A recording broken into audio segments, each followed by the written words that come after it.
You're in my world now. Welcome back to Kinda Funny's Transformers in Review. That's right. We're ranking, reviewing, and recapping every single Transformers movie. Of course, I'm Tim Geddes, and I am joined by the Nitro Rifle himself, Andy Cortez. Great afternoon, everybody. It's Christmas in June. Joey Noel. I've been on a roller coaster with this series. First, I was like, I'm not on Transformers in Review. I don't have to see it. Then you were like, you are on Transformers in Review. You have to see it. I was like, shoot, how did I forget that? Then you came back. You actually weren't on Transformers in Review. You just watched these of your own will. Yeah. And now I'm here, and I've watched more of my own will. Pandemic did a lot of stuff to it. We also have the producer/producer, Nick Scarpino. Hello, Tim. Nailed it. But yeah, Joey, this was back in the early pandemic days when you were living with me. Yeah. And we were watching. This was back when we did 2 reviews a week, like crazy people. We were watching everything. We're watching everything. And we're like, let's do the Transformers just in case a new one ends up coming out at some point. So we start making our way through, and Joey's like, you know what? I'm going to join you and G when you guys watch these movies. So I assumed she was on in review. But now you've made it. You've graduated. Welcome to this Thank you. illustrious, glorious show. You're part of the Transform Us. Oh, wow. Oh. That's pretty good, Nick. I mean, That's the you're caliber of jokes we can expect from it. You're following that up. Transformer series. you're following up that with your really good sound effect, like the little transform dude. I mean, I have it on good authority that audio listeners were like, is there a Transformers in my car right that may be the best impression you've ever done. Thank you. Of anything. Thank you. Yeah. That's Ever. saying something. Yeah, sure is. Yeah. Of course, this is Kinda Funny's In Review, where each and every week we get together to rank, review, and recap different movie franchises. I cannot stress enough that this is the wildest summer movies have ever seen. If you're a fan of franchises, it's the time of your life right now. We're going to be reacting to all of the different things. Next week, we have The Flash. Actually, that's not even true. We're going to do a little fun bonus thing. You're getting 2 in reviews this week. Transformers now, and then on Friday, we're going to be posting The Flash for everybody. There won't be an in-review posting next week, but then when we return, Pixar's Elemental, followed by Indiana Jones 5. I always forget the name of it. Dial of Destiny. Dial of Destiny, and a whole bunch of other stuff, so get hyped for that. I know a lot of you are really looking forward to our thoughts on The Flash, so we will get you those in a timely fashion. Got to move fast. You can watch all that on YouTube. I feel like my nose is about to bleed. Yeah. Yeah, you seem like you're kind of going through it right now. Yeah. So I'll take it from here, Tim. Thank you. Do you want a Gonzo for Gordo shirt? It's the time is now, everybody. Make your voices heard. Am I gonna go blue and suddenly make a shirt design without anybody's approval and just post it? Figure out the login info for our new kindafunny.com/store website. I might post a really quickly, crudely made shirt design for Gonzo for Gordo. All you Batman and Review fans know what we're talking about. Can it look like this hideous Nathan for You shirt that you have on right now? No, it's gonna look even worse. Okay, that's not possible. That is not possible. So like I said, youtube.com/kindafunny is where you could watch this. You could listen on podcast services around the globe. Just search for Kinda Funny in Review, and we'll be right there for you. If you want to get the show ad-free and watch live as we record it, patreon.com/kindafunny is where you want to be, just like our Patreon producer, Nathan Lamoth. Today we're brought to you by Honey, Rocket Money, and remember, you can go to amazon.com/Summer Game Fest all summer long to discover the top new and upcoming games. Thank you, Kevin. Thank you. We'll talk about that later. It's terrible. Why is it terrible? It's great. Great. I'm at the show. Nick, you're on fire today. He's on Worse. fire, everybody. Awful take. Today, we're talking about Transformers Rise of the Beast. Remember, this is completely spoilers. So if you care about spoilers, there's at least one thing that's a big spoiler There's in a this movie. singular thing to spoil. You might want to go away and come back later. Transformers Rise of the Beast has a runtime of 2 hours and 7 minutes, released on June 9th, 2023, directed by Stephen Caple Jr., an American film director, producer, and screenwriter. He was named one of Forbes 30 Under 30 a couple years ago. Wow. Brethren. Brethren, exactly. He directed Creed 2. That's the big thing. And then he directed this. So What a bummer. yeah. Music was done by Jognik Bontemps, also known as JB, an American composer and musician who's worked on over 50 projects in film and recently the video game. Guess, Andy. Def Jam. Redfall. Redfall. is what I was Oh, wow. looking for Makes there. sense. Wow, what a I mean, Yeah.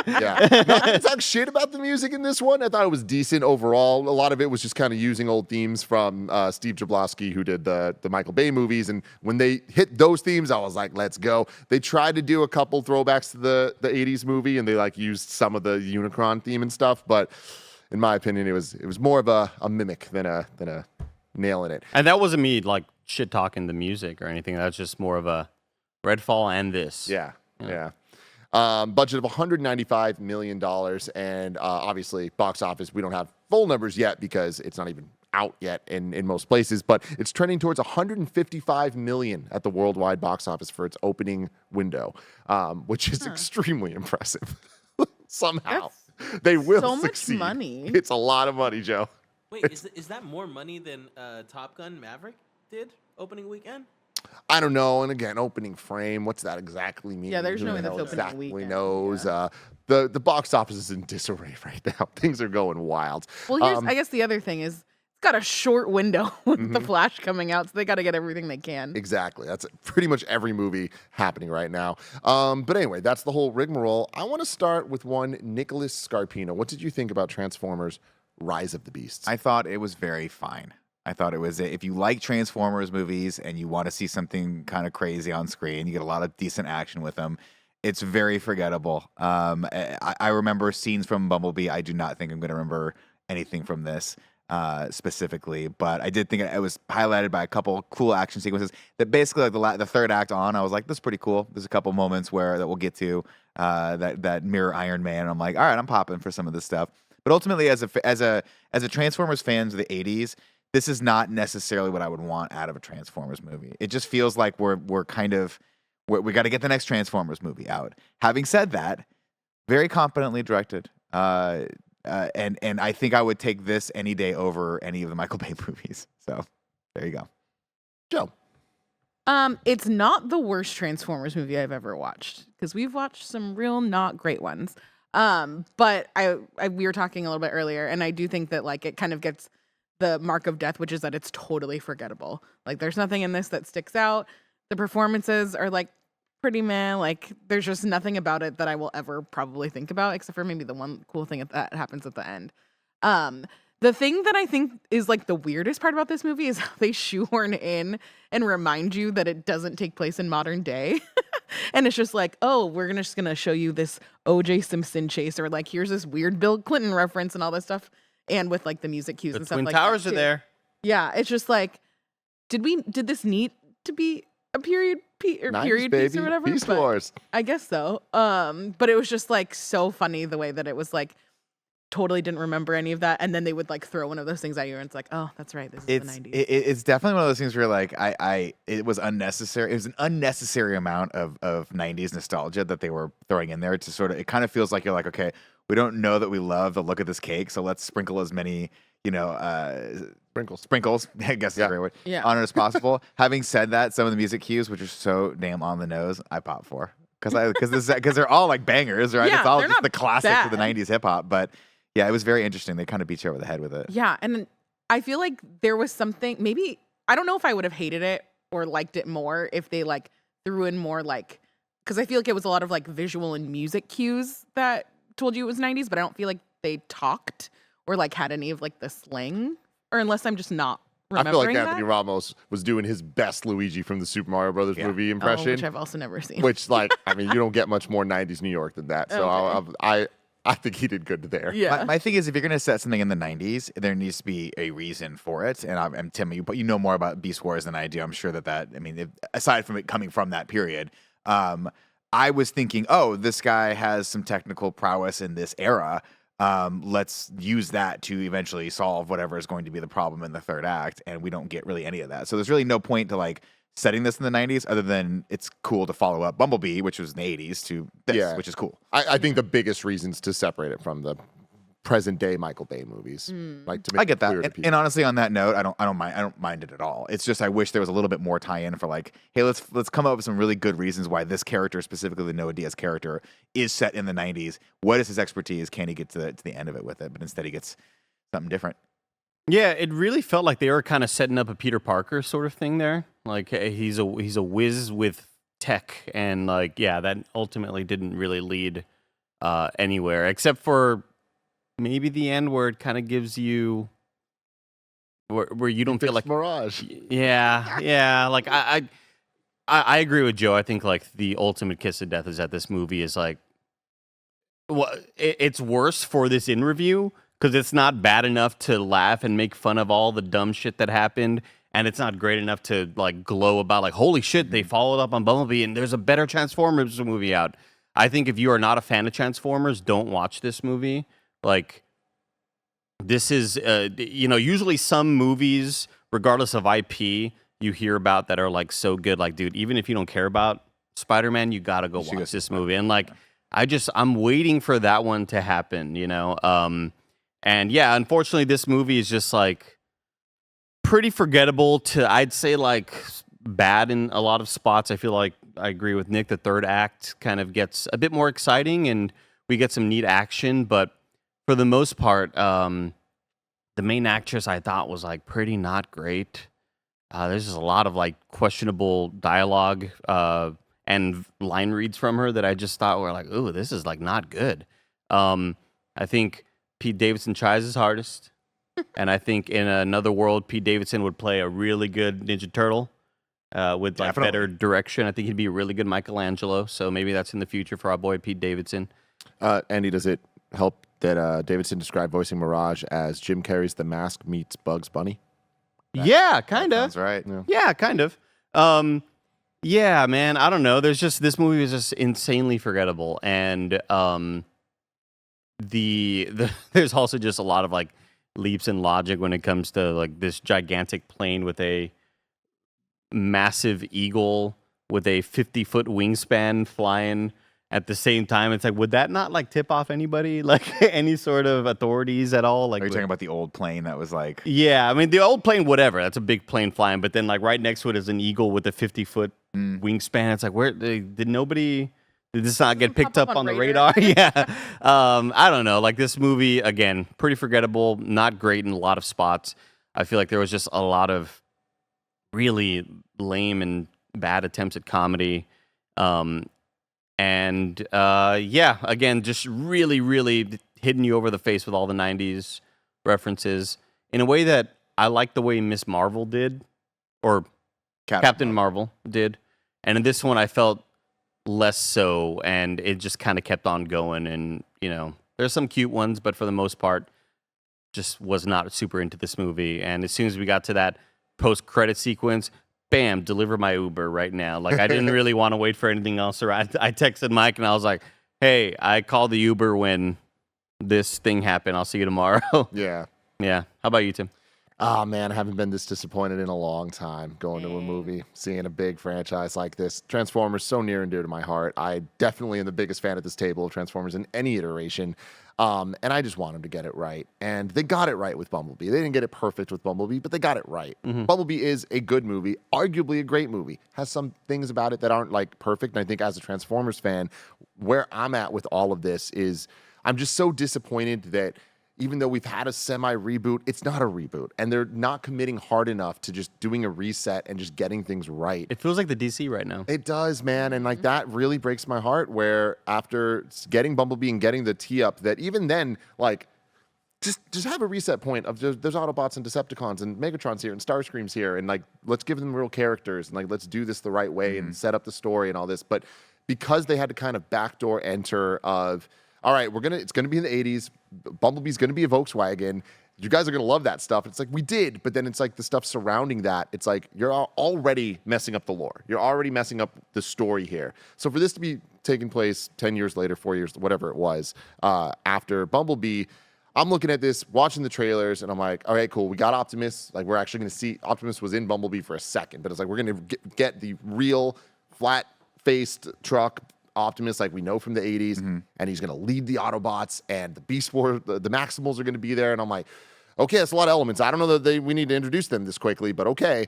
And then we get this movie, and I'm like, oh, wait, this isn't my Optimus. This Optimus is the Michael Bay Optimus. Like, the way he talks, like his characterization is simply wrong. He doesn't like humans. He's an asshole. He sucks. What are we doing here? Like, I'm not rooting for Optimus Prime. Like, when that is kind of my baseline here, I'm like, oh no. Like the trailers didn't show that. The trailer showed Optimus goddamn Prime. I will give a shout out to Optimus Primal. I think they did a good job of making him I think even stronger character in this than he was in Beast Wars. The rest of the Maximals, Man, they did not so Cheetor much. dirty, bro. They did Cheetor dirty. Why even have him? He wasn't Why have even in Rhinox? it. Yeah. What are When we is he? doing? The cheetah. Oh yeah, no lines, no nothing. And he's like Cheetor is the Bumblebee of Beast Wars. Oh. Like he's the Yeah. like the Fan cool fave. fan fave teen one essentially, the right hand man.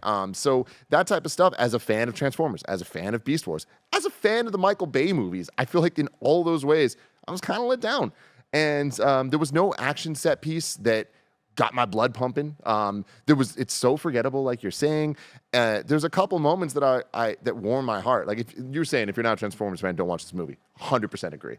If you're a Transformers fan, you don't need to watch this movie, but it might as well if it's on streaming or something. I don't think you need to go out in theaters to see this. There's something thrilling about seeing Cheetor next to Bumblebee as they're in a giant field. But hey, you can watch the trailer and get that same feeling from that. Like the trailer, this movie is never better than the trailer. Like not even for a second. My favorite scene was towards the end when Optimus is running away from or not driving away from the giant explosion, and they're playing the music from the 2007 Michael Bay movie. And I'm like, this is kind of hype. But that's a fleeting moment of kind of hype. I'm looking for incredibly hype for Optimus goddamn Prime. Tim, I can only care so much about Bumblebee dying, dude. Like, Is it getting to like Uncle Ben status? dude, for you? I can't believe they went for that again. Like, Why? it's like they had never seen the other ones that just came prior. Like, that thread has been done enough, and I was like, God damn it, dude. The Not fact again. that this movie, and I'm with Nick, it's well directed. It's a competent film. Yeah, totally. I just think Competent put that together. they make some plot choices with the amount of like character deaths that like all of them you're like, I don't believe you're dead, and then they're not. You know, I think there's one actual death they commit to, but it's like with both Mirage and Bumblebee, it's like when Bumblebee dies in this, I'm like, why even like you're playing this like an emotional beat. No one here buys it. Not a single person here. Yeah. but I Not will only that to the uninitiated, to people if like you're just coming in to this movie and you forgot what happened in Bumblebee, or you forgot that Bumblebee was tied to this. We see Bumblebee for all of 5 seconds before he dies. Yeah. So I'm like, the Mirage death would have been what we were going for, because we spent the entire movie with Pete Davidson, who is the main character of the movie, or one of the main characters of the movie. He's the main Transformer. And I think to Pete Davidson's credit, he does a great job at carrying this film until he doesn't. And then they segue it over to Optimus Prime, and I'm like, oh God, go back to Pete Davidson. Because the Optimus Prime in this movie is so abrasively annoying and kind of, you just don't like the character very, very Breaks much. my heart, man. It really does. Yeah, it's very, very sad. But yeah, the emotional beat with Bumblebee, again, it didn't work. A lot of the plot points didn't work until they did. Because when Bumblebee comes back, Let's fucking it's go, fucking hype as dude. shit. Everyone jumping out the ship, spinning, shooting. call it a Don't call it a comeback. comeback. That's It's incredible. like, all right, this Yeah. is great. And that one but scene, we needed more of we that. totally did. The scene where it's like the full-on, all-out assault, and we're getting like the one camera shot, and Optimus Primal monkey bar in, and it's like Yeah. RC's riding Rhinox shooting. I'm like, all that stuff is fucking cool. But it's like y'all just didn't. Too earn little, it. too late. Y'all just, yeah, exactly. It's like, oh man, like And again, that was in the trailer, and it was cooler. It was as cool in the trailer as it was in the film. I agree. That moment was pretty high, but I think watching these screeners with fans of these franchises, like, never underestimate the general audience's ability to like love mediocrity in ways when we go, how is this movie succeeding? And in that crowd that we were in, there's a lot of Transformers fans, and a lot of people were clapping for a lot of these moments. So it's possible that you will enjoy this movie and you will enjoy a lot of these plot beats. To just reiterate, like, yeah, when Bumblebee comes back, that was a cool moment. And I did get chills. And it's like, okay, this moment is cool, even though nothing has really made me feel like this moment should be cool right now. It's not earned. Yeah, the music hit, though, the action to go along with it, the entrance, the way in which the entrance is made, you're always expecting gun to the character's head. Now's your time to die. Boom, somebody comes out and saves you. And then they did it again like 5 seconds later. Oh, actually, now guns to your head. You're about to die. Now a character comes in again. Like, I just feel like that trope has been, we've seen it a million times. And in this movie, it was just kind of less and less effective as it went on. Yeah, and something to your point there about Bumblebee being the hype moment. It's interesting for me as a lifelong Transformers fan to look at this and be like, wow, I am now have lived with the Michael Bay Transformers as long as prior to that, from the 80s show to where we're at. So at this point, Optimus Prime is this Optimus Prime, and like that bums me out supremely. But it's like it surprises me that the most hype moments in this movie, the most exciting, the connected I felt, was not to the many, many references to the 86 animated film. It was to Bumblebee, who, for all intents and purposes, is a 2007 character. That is not the Bumblebee I grew up with. It is the Bumblebee that I, as an adult man, grew up with, you know? And I just think that it's funny that, like, this movie tries so hard to disconnect itself from those movies, but at the end of the day, its heart is in those films. We got to do a better job of getting those movie dialogue lines from Bumblebee and making them clearer and easier to understand and more audible. Because again, the thing with Bumblebee, he can't talk, and Until he can. And And then he doesn't again the next movie. He speaks in movie lines from different movies, audio recordings, and I feel like I clearly heard maybe 25% of them in this movie. I mean, that's the general issue with the movie across the board, is that there's just too much. It's too many Transformers to keep track of, too many things going on, and then but the heart of the movie is the humans. And to me, that's always such a hard balance. That's why I liked Bumblebee the most, because it was simple. Bumblebee and Haley Steinfeld, and that is like they're just hanging out. It's like a coming of age story. It's her story. In this one, I'm like, why is Bumblebee in this? I shouldn't be asking that question, but why? Who is this? I started watching the movie right at the beginning. I'm like, I like what are they called? The Primals, the Maximals. I'm like, oh, I like this. This is a good group chemistry, great voice actors, good story. They have to chase down Unicron. This is going to be really, really cool. Then we get to the Autobots, and I'm like, all right, they're the ones that we're supposed to be rooting for in this. And then Mirage is there, and all these people are there, and they just don't know how to. It's just too much stuff, too many moving parts to deal with. Similar to a criticism I had with Fast and Furious, which I was like, there's just too many fucking characters in at this point. So I think that is the one big problem this series is going to have going forward, and always has had, is that it's so hard to balance out the coolness of the Transformers with like the actual story, which has to revolve around the humans. Yeah, totally. And I know I'm talking a lot about this stuff. I just really freaking care, and I'm so sad that they messed things up. But to your point about Fast 10, it's like, yeah, we're at the point that the cast of that movie is so big that giving everyone something to do is impossible. And that's what this results in, is us watching Fast 10, and it is what it is. And that, but that is the heart of Fast. But that is what heart. That's why people like Fast and Furious. It's that dumb, ridiculous stuff. And on top of that, there is some level of consistency with those characters. And if there's not, it's funny that Ludacris started here and is now here. But that's kind of that they're in on the joke as well. With Transformers, it's like the RC that we're seeing here doesn't feel consistent within this movie, doesn't feel consistent to the last time we saw her in the Michael Bay movies, doesn't feel consistent to her character in the old cartoons and stuff. And then it's like, oh yeah, and Wheeljack's here. You guys don't even know who the fuck Wheeljack is. He was in this movie, but it's like, Who was he? He was the Volkswagen van. Oh, And it's just like, I like Wheeljack. well, that's not Wheeljack. Wheeljack is But I liked him. definitively not that type of car. And then who turns into a Porsche? Who turns into that dope-ass fucking Porsche? Jazz. The answer's Jazz. Yeah. It's not Mirage. Mirage turns into a Formula One racer, which they reference in this movie, where he's like, I could do this, I could do this. And it's like, well, then why did you do that? But again, to a point, the whole point of having Mirage, I was like, oh, they have to have a really good reason for why it's not Jazz and it is Mirage, because Mirage can do the multiple versions of himself. And then they didn't really. They utilized it one time at the very end. Two times. 2 times. Well, one with the cops and then one Yeah. where he's fighting off against Scourge. And I was like, that's not a strong enough reason to not have this just be Jazz. Yeah, man. It's very weird. And so that's my thing, is like the point I'm making is the amount of characters in this, and you add the Maximals of like, yo, here's Cheetor and Rhinox and Air Razor, and it's just like, can you just give one of them more than one line of dialogue? Who was that Air we Razor? can- The bird. You're asking who is No, Air Razor? no, the voice. Michelle. Oh, gotcha. Michelle Yeoh. Michelle Yeoh. Yeoh. Okay, Yeah. I thought so.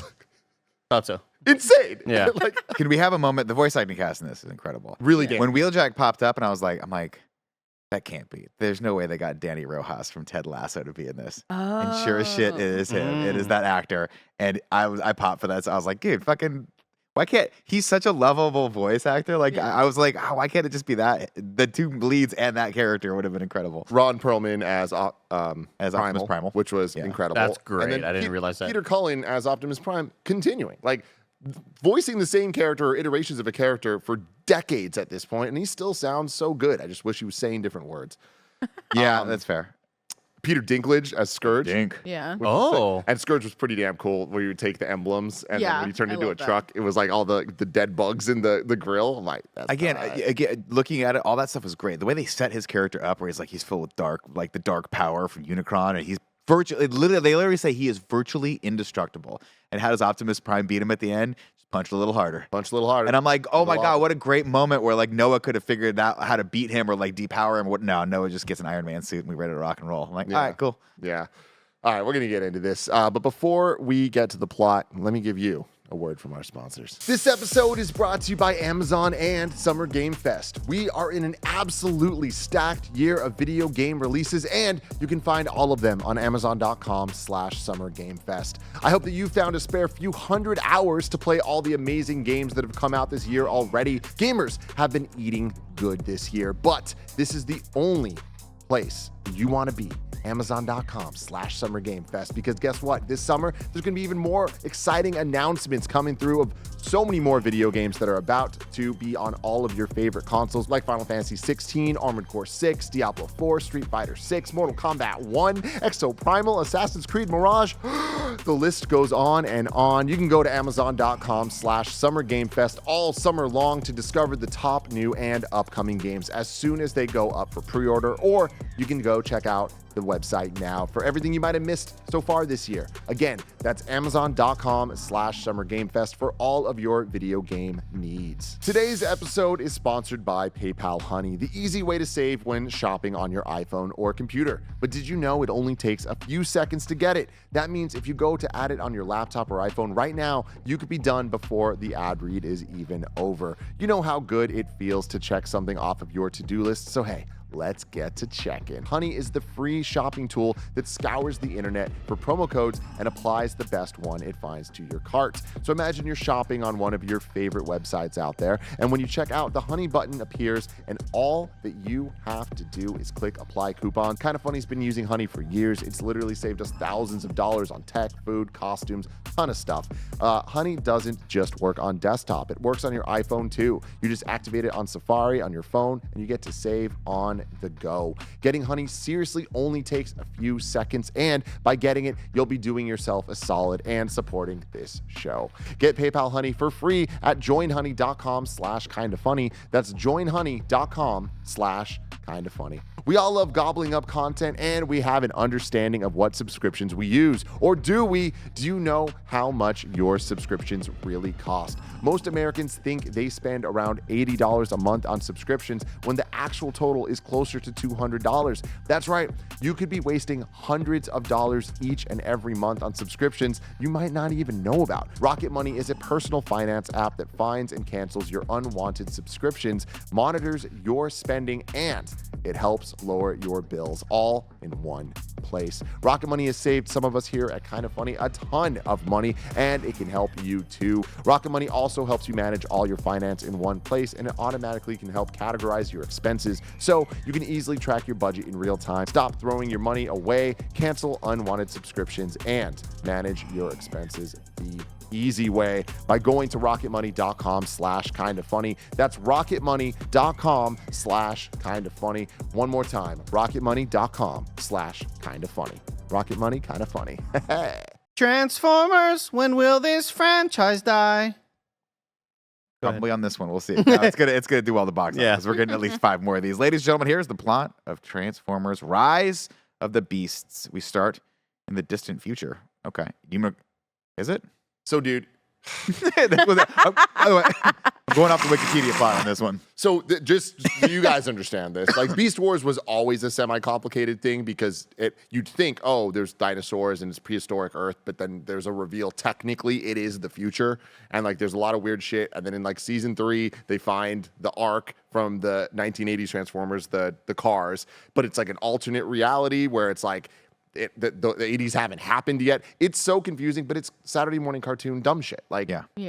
they didn't plan to ever have an audience watching this stuff and We weren't giving thinking a about that shit. stuff. We didn't care. This movie straight up makes it even worse, where there's a couple lines later where the Maximals are when they're being introduced, AirRaiser says something to the extent of like, "We are both from the past and the future. We are looking for something with the space-time continuum of whatever." And it's like, what the actual fuck are It you didn't talking have to be about? that complicated. Now It literally you're could the have just been Eternals. same. It should have been in the past, and it should have been like they've been on Earth for 1,000 years or whatever, it is, Done. and we're done. Yeah. It didn't need to be that crazy, but of course, ladies and gentlemen, it's not because this is Transformers. They're on a planet. Unicron wants to devour it. Unicron, arguably the coolest thing ever created for a Saturday morning cartoon. When I was a child, terrified of it.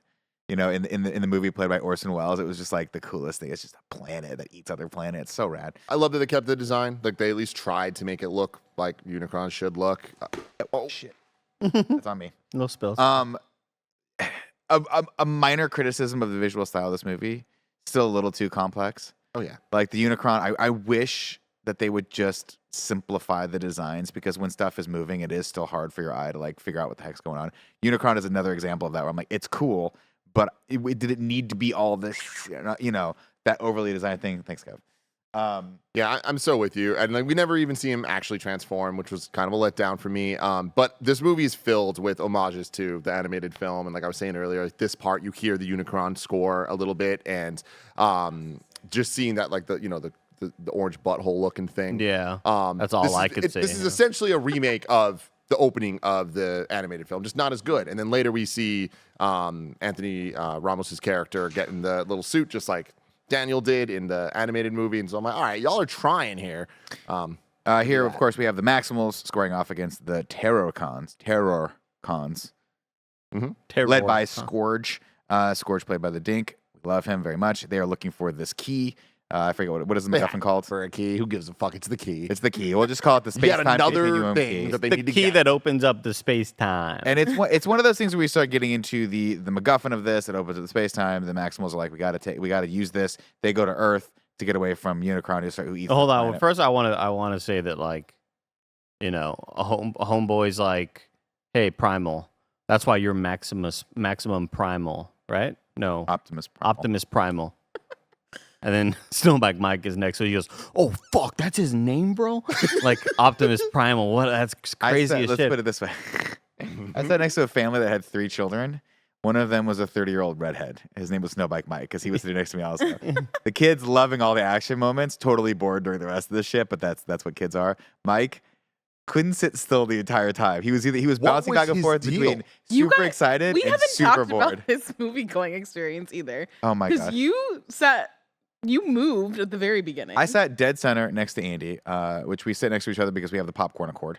Whenever one of us gets popcorn, we've decided to just share that with a twang, all that jazz. Mhm. Andy I didn't did know not this was get an popcorn. official accord. I'm putting it on the table for the Yeah. Senate to vote for the Got it. Congress. the vote will be up soon. Mike so. walks in. He goes, "I'm not part of this review. I don't really care about this movie. When I go in, I'll get your order for you guys, and I'll get you guys some snacks or whatever, and I'll just deliver that to you so you guys can pay attention to this because you have to review the movie." And I was like, "Great. Sit down, make a joke."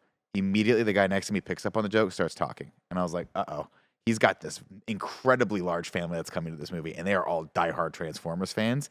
And they just have that vibe where I'm like, they're gonna pop for every single thing that's in this, and they're gonna talk to each other, and I'm not gonna be able to focus. It's gonna bug me. So sure as shit, movie starts, something happens. The guy goes, "Shit, that's a Transformer," and I'm like, "We're in Transformers, guys. You're gonna see a lot of Transformers." You I'm think like, it was like a Mark Wahlberg thing? I Like don't a know, but I callback? turned to Anna. I was like, "This guy's talking too much. I gotta go." I got up and I gotta left. go. And and I sat next to a family that had children that were like 8 and 9, and they talked less than the other person. It actually was a good vibe. Anyway, Mike gets up. "What do you need, Slappy?" Gives me the bottle of water, gives me some popcorn, and then goes and sits 5 rows behind me for absolutely no reason. Presumably to sleep, and so that we don't criticize him when he falls Well, asleep. so the way these theaters, the way this Kabuki theater is laid out is that it's like everything's in pairs up in the balcony. So it's like 2 seats, and then there's like Little table. a somewhat table kind of in between the 2 seats with the cup holders, and then 2 more seats, and then another little table. And Michael's like, "Well, yeah, they got the little table, so that's where I was laying down. I was putting my feet up." So he was just laying down, just lounging. I left to go to the restroom, and I came back, and I did what Mike did, where I was like, "I'm just gonna sit back here because I don't really want to walk back over there." Yeah, it was too much. It was a whole Yeah. lot. As someone who was sitting next to all 3 of you, G and I just kept looking at each other like they're dropping like flies. I was convinced that you were just like, I can't do We this thought you were anymore. Oh no, We thought you were. I No. have to go. I wanted to in this intro scene. I just wanted to point out that the big gorilla is like Optimus Primal. You gotta go, bro. Ape Link. Ape. So there was 2 Ape gorillas Lincoln? talking to each other. Ape Lincoln? Ape Lincoln, yes. Okay. So he's like, Optimus Prime, you got to go. And Prime was like, no, I'm going to stay here and fight with you. He's like, no, take the key. Because if they get the key, then they're going to be able to go to any planet and destroy it. I'll stay here and fend them off. The dude gets clapped in like 10 seconds.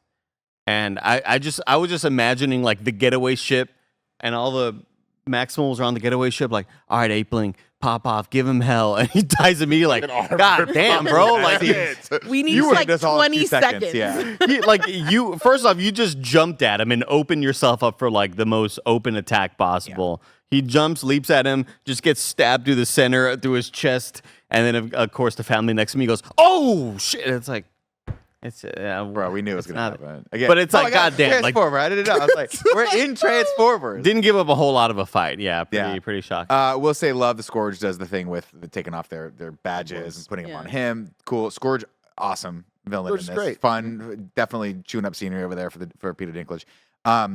They, of course, pop. You start to wonder, why does Unicron need this key? There's infinite amounts of planets in the galaxy. He probably he can at least, you know what I mean? Like, It all goes back in to the Energon. It universe. always does.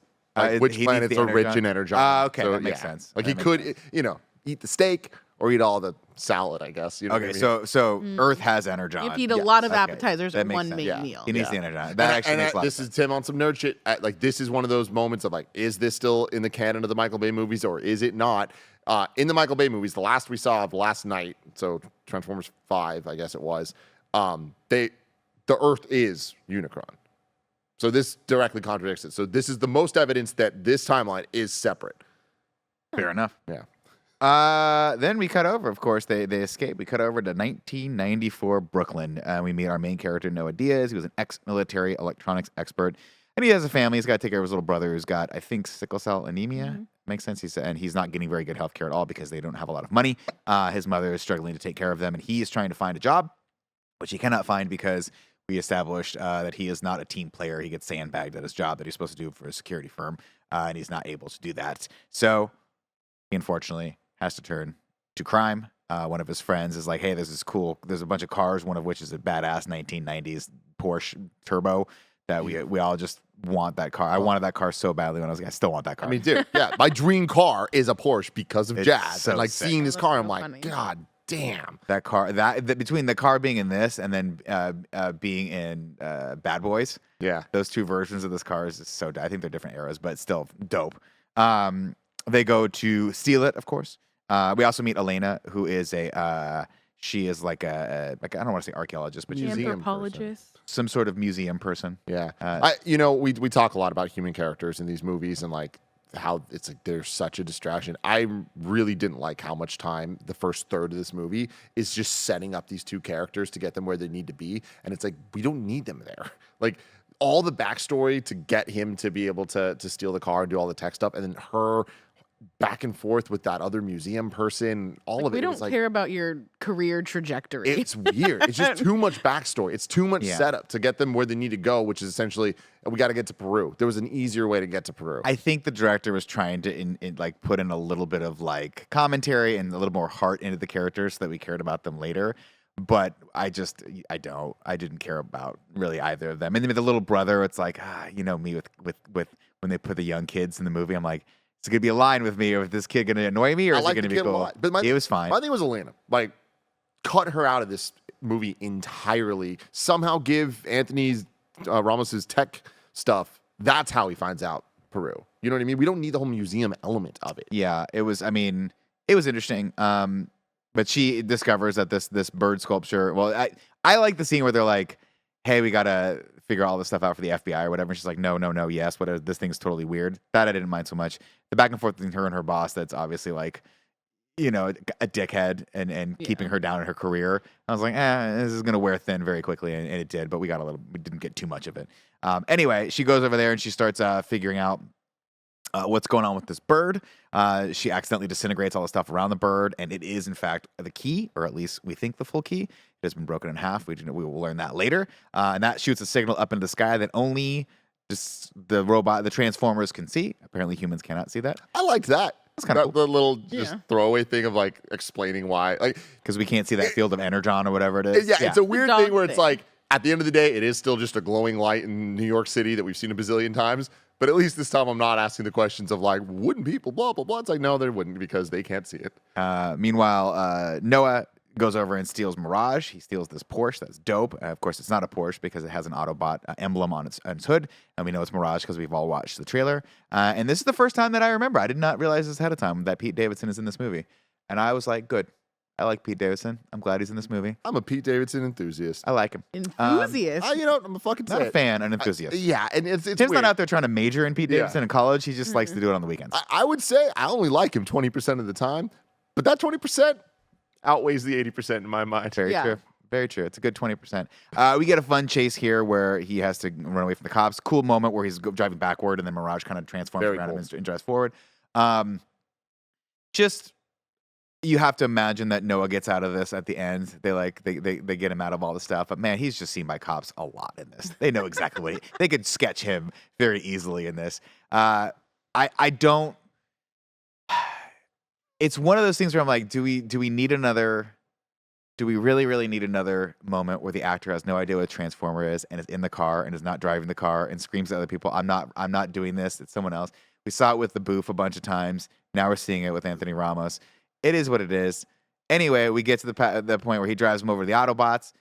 Just they kind of come in and we meet Optimus Prime, and I just don't care for him in this movie. I've never thought that Optimus is the most compelling character in this because he's sort of like goated, unfortunately. And in this one, I'm like, oh, it's Optimus Prime. Like if he's here, it's like having the Dumbledore or the Gandalf in the story. It's almost like I want him sidelined because he's going to be so OP that when he fights Scourge, it's going to be super easy, and he just gets his ass handed to him. Then I was like, well, that's kind of disappointing.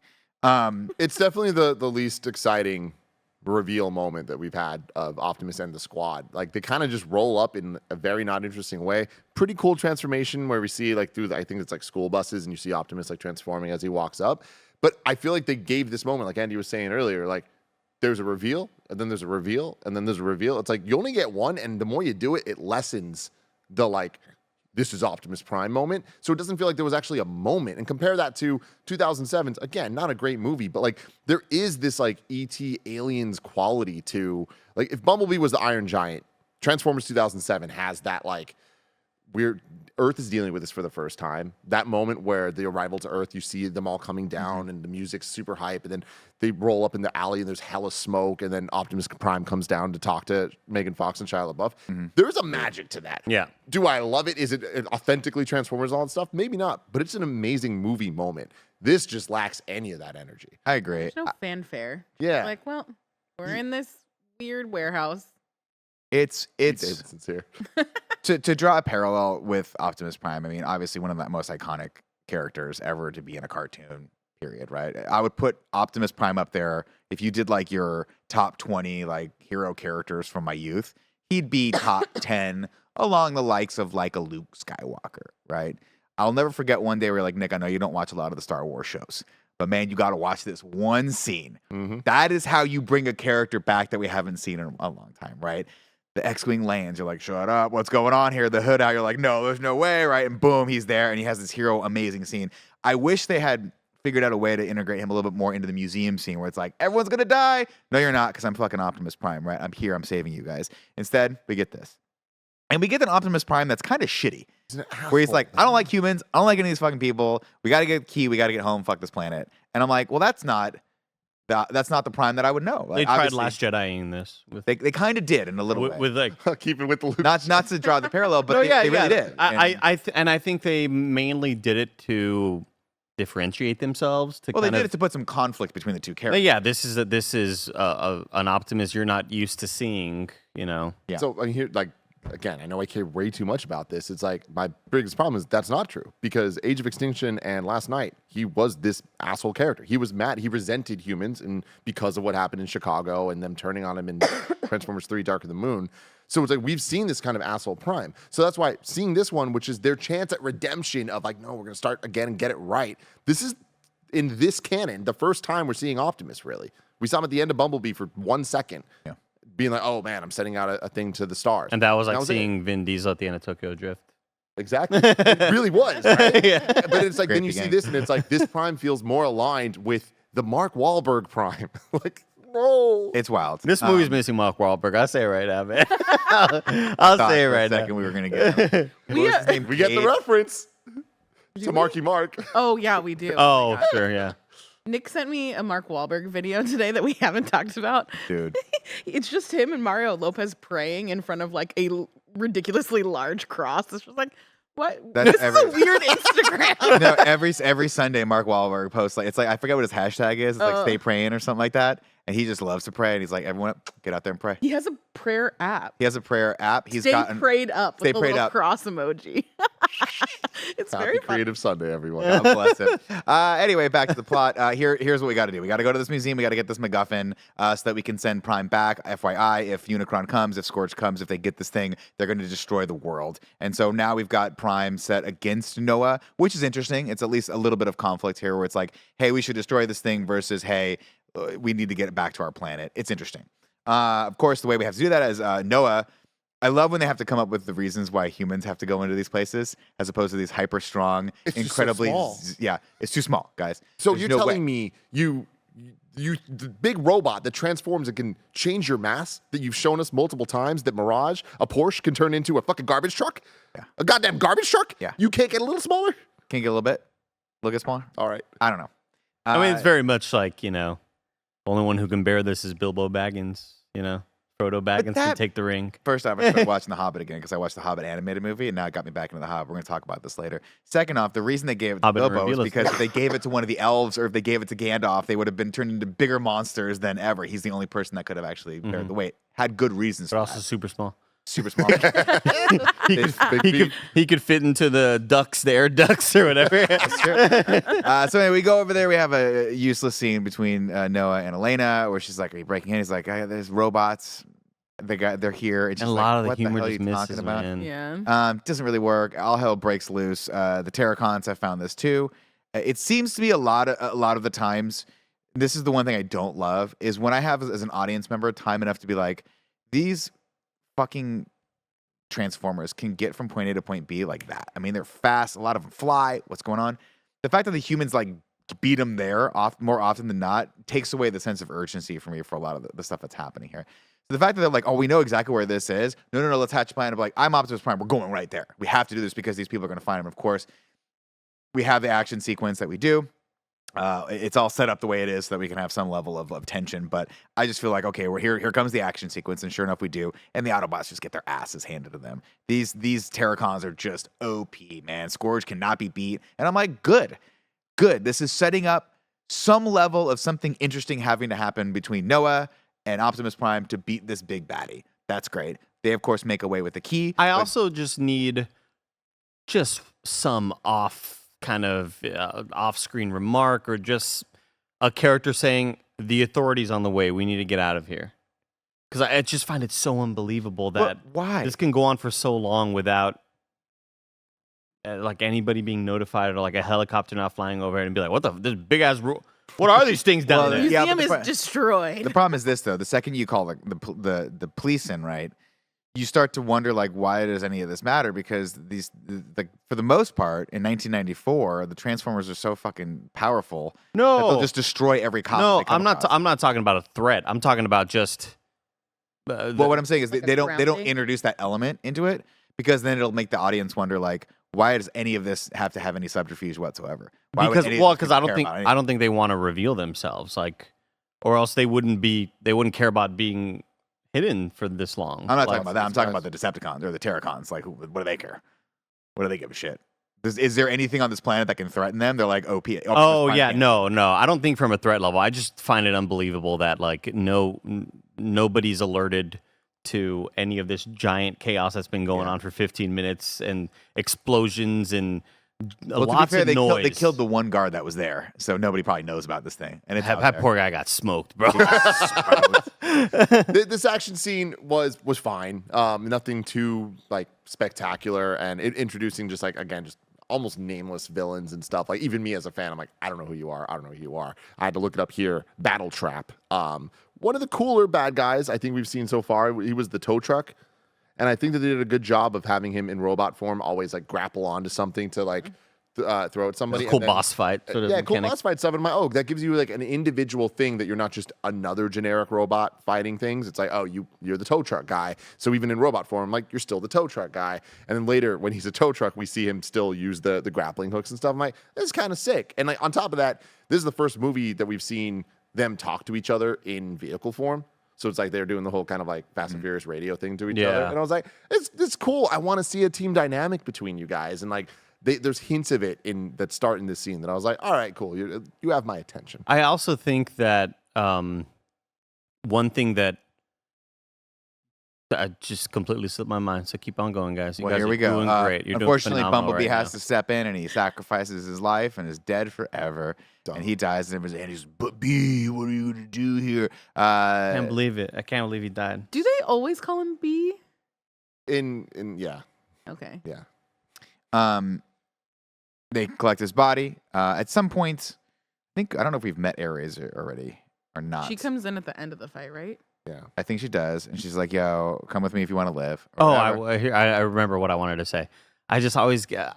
I'm so done with these movies of robots inconsequentially shooting at each other with these bullets that don't do anything. Don't do shit. Yeah. Like, What is the point? we've seen it happen so much of big thing going down the street and they're getting hit and like What's the point? they're not making they don't seem like they're in danger. So why should I feel like they're in danger? Like Right. the only thing that really, really fucks them up is if there's a big ass melee that like knocks a chunk off, but it's just bullets hitting metal and none of it matters, you know? I mean, that's especially when you're like, Bumblebee's dead for real, but let's lay him on a rock of energon. You're like, all right, well, here we go. This is it. Well, it's You like know where you this is need, you gonna need this fucking big go. energy source to revive him, and crazy that the thing that you're looking for is this big giant. I know, it's ridiculous. But anyway, they go, Scourge goes over and happily tells his boss, hey, we got the key. And the boss is like, you idiot, this is only half the key. How did you not see the picture I texted you about what this key looks like? And Scourge is like, bro, I've been busy. I was at a Starbucks. I didn't have Wi-Fi, whatever. So he's like, go get I the didn't other see half the of key. updated Google Doc, okay? It didn't update for me. Meanwhile, Elena, of course, who knows all of this archaeological stuff, is like, "Hey, I think this is from Peru. I've got these two symbols that I have to figure out. We're gonna figure out how those work later." But she's taking copious notes on all this stuff, and she's like, "I think we can track this back to this thing in Peru." So we have to go to Peru. Airazor, of course, tells them exactly what's going on. She's like, "Hey, I'm one of the Maximals. We're a time traveling race of Transformers trying to stop Unicron." Man, that's tough. Yeah, man. That's her introduction. Like, okay. Dude, and like They, I don't want to keep on harping on like the quality of acting because it gets like mean to a point, but I just thought Elena was like just so not good in this movie.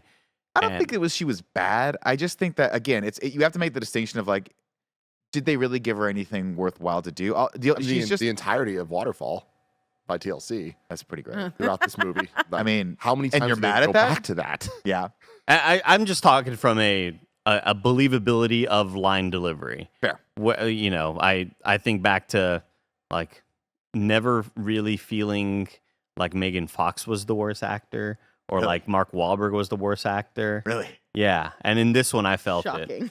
In this one I felt it. I think in terms of actors who are not believable in the scene of a Transformers movie, I would put Mark Wahlberg at number 1, probably Megan Fox at number 2, and I would put Elena like farther down the I'm with list of this. definitively on this one. I think Yeah. you need to rewatch it. I gotta go back and watch it. 'Cause at one point, Mark Wahlberg's just working on a thing, and unbeknownst to he's working on the truck, and the truck fires out. He sees that somebody goes, "Hey, I think we got a Transformer," and I'm like, I'd never want them to make this movie ever again.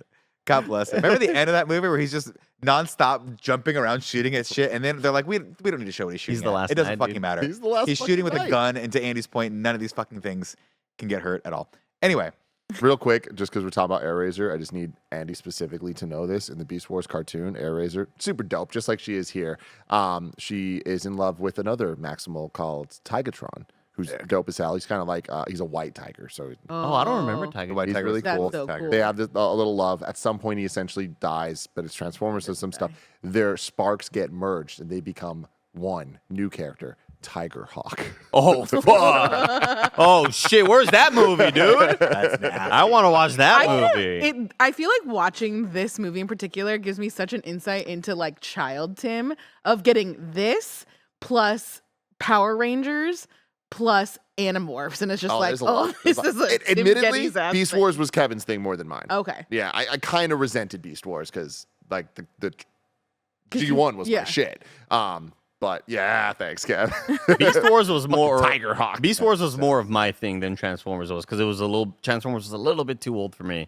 But Wars is so cool. and also just as a massive fan of cheetahs, like man, you talk about like every time there needed to be a poster board made in elementary school with facts and cardboard cutouts and drawings. If one had to be made, it was going to be about cheetahs, and it was going to be about that's going to be by me. I was similar, but I was not know that about you. flamingos. Did you know I that? always had flamingos. Okay. Cheetahs was my thing, bro. Oh my I was a god, penguin Andy, boy. that's so The that fast- is you, Nick? so Fastest funny. land So mammal, cheetahs, bro. and then you're like wide knowledge about dinosaurs. It was cheetahs and red-tailed hawks. Red-tailed hawks because of Animorphs. Yeah. But cheetahs was like, I was already super into just cheetahs as a concept, the fastest land mammal ever, and the fact that they use their tails as like Cheetahs as a concept they use is their very steels as they use their tails for balance because that's how heavy they are. Like that's kind of like the thing that stops them from like just flipping the fuck out. And then when Cheetor was on in Beast Wars, like this is the coolest shit of all time, dude. So that's why I felt done dirty by this movie. Yeah, I felt done dirty by the movie because Yeah. Rat Trap was my boy. Yeah! Nowhere to be Where was seen. Rat Trap? Come on. Come on. I guess you can't have a big ass rat. Of course, off we go to Peru. She was like, "Look, we broke this thing in two and hit it on two sides of the planet." To which I would have responded, "You guys have the opportunity, like the ability to go to any planet you want with this thing. Why not split it in 8 pieces and go to 8 different planets?" I don't know. It's weird. Maybe I didn't get the MacGuffin right of like the rules of what this thing was because a lot of it went by fast. Perhaps maybe they only had the one shot and they landed on Earth. I don't know. Do we not want to put in like the Mariana Trench or something like that? I mean, Where they put Megatron. that's what they put Megatron, yeah, back in the day.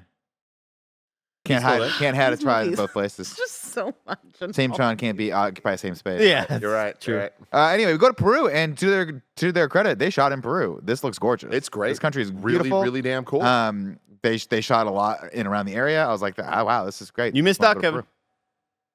I don't Very- think I did. Very beautiful. No, you didn't. But this particular cinema, this photography was beautiful. I do And love Tim's how downplaying how much I love Beast Wars. Like I love Beast Wars in the same way he loves Transformers.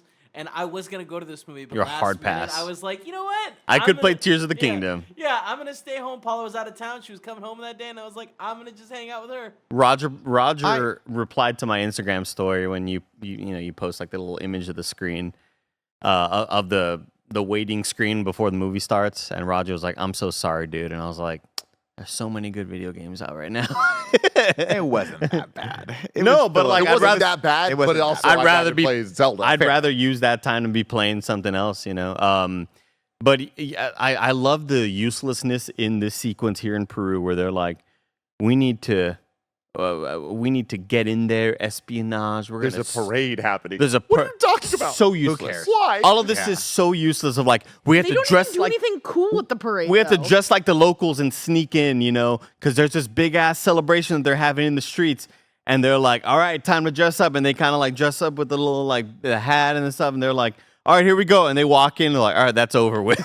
It was like, what a useless little thing that They happened. literally set up the fact that they're like, we have to make sure we sneak in. It's such a How dumb are we beat. going to blend in with this massive parade that's happening? Presumably, where that happens every year. That isn't a big thing that happens that multiple tourists probably come to see because this is not 1920. We're in 1994, so people are traveling to Peru. It'd be one Like, thing just if walk into the fucking parade. There's thousands of people. exactly You get lost in it. It's Doesn't such matter. it's such a useless beat that I feel like they had more planned for, and they just ultimately ended up cutting a lot away. But it'd be one thing if everybody at the parade was, because of this parade and what they're celebrating, they were dressed in all white or all black Yeah, or all or red. you And would've it's like, stuck out. we got to sneak in with them. And it's like, everybody here looks different. Everybody's dressed differently Yeah, here. it Why looks- does it matter? Yeah, it's interesting. But they sneak in, and man, we get a sequence where she's like, I got to figure out some symbols on the ground. Opens up a cavern, finds a brand new thing that's happening in down the temple that no one's been in thousands of years. They make their way down. They open the little the thing, and sure enough, the second part of the MacGuffin is not there. Whoa. Oh no! What now? So many twists. All hell breaks loose. Messed They up. get the Scourge is like, we got to go. This kicks off our next action sequence, which is basically like the sequence, any Fast and Furious sequence that's shot on a freeway in the desert. Lots of cool stuff here. The tow truck driver, all that stuff.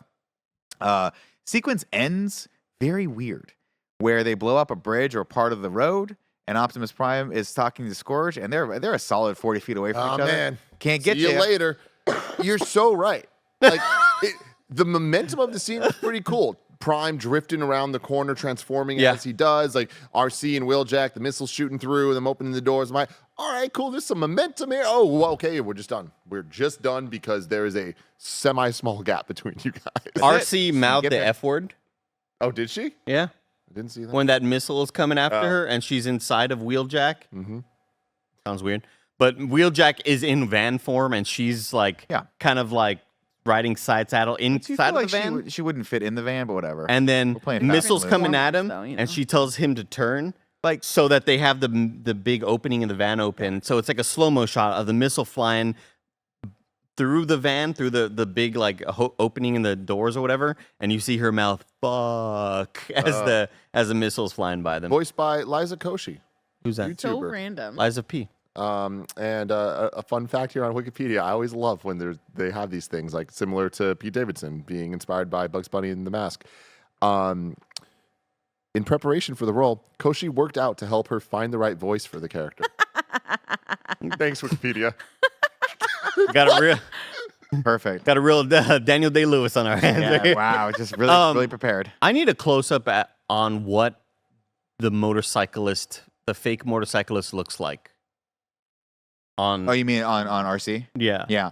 When she's in like Probably as motorcycle awkward as- form and there's a fake motorcyclist riding her, Hologram. I need. Is it a hologram But it doesn't look like a hologram. I mean, it is, but like, or is it like just pieces of hardware that are making up like a fake motorcycle driver looking thing? I guess it looks as much as a hologram as Mirage does when he splits into. I mean, they did that in the other In the Transformers other movies. Transformers Yeah, they had movies, like a hologram person driving, looked like Mr. Agent Smith. Oh, okay. Now, because this just looked like a dummy. Yeah. So sort of like how you put a fake owl on your roof to scare birds away, scare pigeons. And let me ask you this Do you? question: Ask me. You remember a dodgeball? I do. Joey. Remember when he said if you can dodge a wrench, you can dodge a ball? Yeah. That same theory, that same concept. If you can fit inside a Volkswagen bus, can you not fit anywhere where the humans go? That's a good point. That's a good Can point. you not go with the fucking humans wherever they go and defend them against these dog spider? Check this out. Farrakhan's that Check come? this out, Nick. What if you just go in motorcycle form? Because it's a normal sized motorcycle. Yeah, it's not. And then you take away the dummy motorcyclist and just zoom the fuck down there. yeah. Or you let one of the humans just ride on top. Yeah, that's true. And That's true as well. Kind of fast. That is very Birds, one true. stone. A lot of interesting questions being asked. What's ladies and gentlemen. Tim is googling right now. I'm just trying to find a picture of the, because I can't even remember there actually being a cyclist on RC in this one. Yeah, There there is. yeah, there Like this? definitely In the is. warehouse scene. Yeah, the warehouse scene, and also like when she drives up in other certain There is, situations. Yeah. It looks like there's just like a dummy up there with But a the most helmet. part, though, I think toward the end of the movie, they just keep her in humanoid form because she can skate around, which is cool. Right? Yeah. I don't think past like halfway through that, past this point, I don't think we see her in the motorcycle anymore. Also, Yeah. she can get it, man. Shit. Tell you what. RC? Yeah. Always been a fan. There it is. All right. Uh, Tim is looking for the roll-in sequence. Tim's right on it, bro. Oh, yeah. It's a hologram. Is it a hologram? Let's see. Is it a hologram? I don't know. Hologram in, out with Scarpine? No. What's up, everybody? I I'm see just it. going to get to the Disappear. bottom of this right now. See that? Oh, yeah, okay. Yeah, so it looks like it is a hologram. Yeah, it is. Very right. good, Tim. There we go. Discovered it. It There kind we of go. disappears and dissipates. Video listeners or video watchers, sorry, you didn't get any of that footage. Hologram. Of course, as we're going away, Scourge is like, I can't get to you guys, but I can shoot this little thing at Ares and infect her and become her and make her into a bad person. This is another cool thing. Like, there's so many cool concepts in Transformers that have been used throughout all of these movies, but like because they've all been used in incorrect and weird ways, it's like inconsequential and they can't get it right when they do. This concept is this thing called rust, where it's like there's this rust that can like corrupt the cool. Transformers. We and see stuff. that in this. It's very, very cool. Yeah. But the way they do it in this one just kind of feels like just, all right, here's the MacGuffin-y type thing to like injure her. And I don't think they do a great job of explaining, like, there's exposition that says exactly what's happening, but like seeing her get corrupted could have been a lot cooler than it was in Yeah. this movie. We have one moment where it makes contact and you see it start to spread, and then she has those mannerisms of like ticking out Yeah. and like her eyes go a different color, which I think is really, really cool. cool. I got what was happening, but she did have to kind of have a couple lines. He's like, it's weird. I assume she didn't know what was going on but when he says, "Are you okay?" She goes, "When Scourge touches you, like he always leaves a mark or like leaves whatever." And I was like, "All right." But then, do you know you're getting taken over? I don't know. Maybe Yeah, not. exactly. She Presumably not. does, because at some point she says, like, I can't fight him off anymore or something Right. to that effect. Yeah, Maybe take that's when yourself she's out. glitching in and out of the mind control or whatever. But then I feel like that's the zombie thing where it's like, well, if you know that you've been You gotta bitten, go. then like, why aren't we like figuring this out now? Quarantine you Yeah. or something. Yeah. Meanwhile, we go over to get the other half of the thing, which and I like this moment. I think Optimus Primal is like, well, we've been amongst the humans for a really long time. We trust them. We trust them with this to hide this for us, and they bring out the other thing. I think an earlier point that I wanted to make was that I think the director really wanted to show Peru and the Peruvian culture, and I think that's what the point of the parade was, and I think that's what the point of like these couple scenes were. And to that degree, I'm like, awesome, great. Give us a little cultural like backstory on what's happening here. We meet some of the people that live there. I think that's pretty great. But more importantly, showing that then goes to reinforce the fact that Optimus Prime was like, hey, we like humans. Like, we believe in them. They're worth defending. Whereas Optimus Prime was like, fuck these people. I don't care if if Unicron kills us. I want to just get back to what's their damn planet called? Cybertron, right? I like that trope a lot. I agree. think it's and it's good. been done recently in something that maybe we watched a part of MCU in review or something. But there's a trope of like a somewhat indigenous culture that doesn't have a whole lot of exposure to the outside world that has been harboring these. Black Adam. Maybe it was Black Adam. Oh my God, it was. Yeah. And they're like, no, he's our dude, bro. He's been here forever. guy. Yeah. That's the guy. There's a sequence, one moment in the Good movie. sequence, Scourge attack, Air Razor turns, Scourge attacks, they all attack. We do meet the Primals here. I'm sorry, for the first time we go out, we meet them. Maximals, excuse me. Awesome. I'm gonna say, I think Primals would have been a cooler name. I don't know why I keep calling them that, but Because it's Optimus Primal. that makes sense. Yeah. We meet them. I like the reveal here. We saw this in the trailer, obviously, but I think that Optimus Primal is cool. Ron Perlman does a great job with the voice here. Optimus Primal is a standout in this movie, like for sure. I Definitely. was very impressed with pretty much everything to do about him, and his transformation scene we see later. I'm like, you nailed his look. And When they I'm so get stoked big. on it. I thought this movie was going to be just based on like the initial concept of it and those first sort of teases. I thought this was going to be a lot more of, like the way in Infinity War when the Avengers and the Guardians kind of meet up. Are you a bad guy? Are you a bad guy? Maybe they fight for a bit. Maybe they don't trust each other, and they go, "Oh shit, we're actually on the same side. We're trying to stop the same person." I thought that we were going to get like butting of heads. Transformers and the Maximals are going after, and then they realize, oh shit, actually we're both trying to stop Unicron. I thought that's what was going to happen in this movie, and I would have enjoyed seeing like that Civil War sort of fight go down between the Maximals and the. Yeah, hard to do though when the leader of the Maximals was such a fanboy of Optimus Prime that he took his name.